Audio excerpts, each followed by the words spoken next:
Hi there, and welcome to 2 Minute Watches. Today we have the Hamilton Khaki Automatic, the 38mm variant. This was my first kind of proper watch, my first Swiss watch, definitely. I can't remember, I think I had a Fossil watch before this. Um, I think I may have had a Seiko. I can't remember if I bought a Seiko before. I don't think I did. I think might have been my first watch. I may have bought a Seiko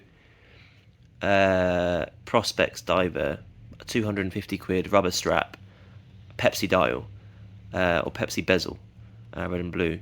But I was excited to get my first Swiss watch, Swiss made watch, because it's got a Powermatic movement on the swatch group, Swiss automatic, and I paid, I think, maybe £330 for this in maybe 2018, sounds about right. I did my homework. I went on YouTube, watched loads of videos like this of commentating around it. I remember someone said about the red tip on the second hand and how nice that looked. And I think to this day, it really does make it pop a little bit. I think pop is the verb or the adjective that they used.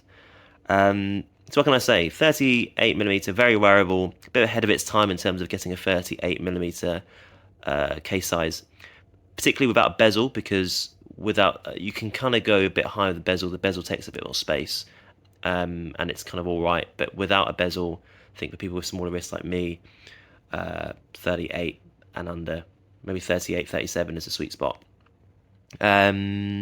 This has lasted a long time with me a long time. I originally had it with a leather strap, a brown leather strap, tan brown. I can't find it. When I find it, I might do a video specifically of that. But that's what I bought it on. But since then, I kind of got into metal bracelets, and you've got the stainless steel here. So doing a bit of review of that as well, in case anyone has the leather and wants to upgrade it to the stainless steel. I think I got this for, I think it might have been listed for 100, and I kind of haggled a little bit.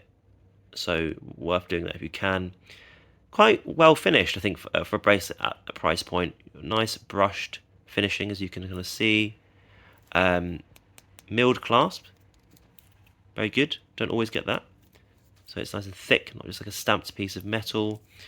The outer clasp, is that stamped? Maybe. It's got like a thickness to it. Is it a stamped piece of metal? It's either a very high quality stamped metal, it's milled. Don't know enough about metalworking to know, to be honest. But either way, beveled edge, nice finishing, still very solid. Some people don't like that fact it's quite long, but I do think it gives it a premium feel. Nice Hamilton logo engraving on the clasps. So yeah, I actually quite like it. It's quite nice. I think it's quite well made. Yeah, oyster style, except for the weird line that goes down the middle. I'm not sure why they have that. Some people don't like it because of that. I think it's okay. I don't think you really notice it that much. I think it's fine.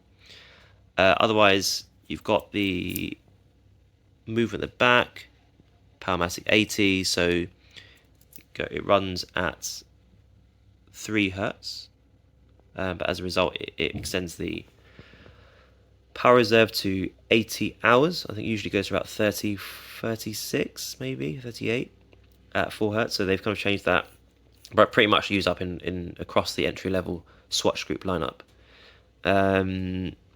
The dial itself black with the Arabic numerals, so that's always very useful. I think it makes it very easy to read.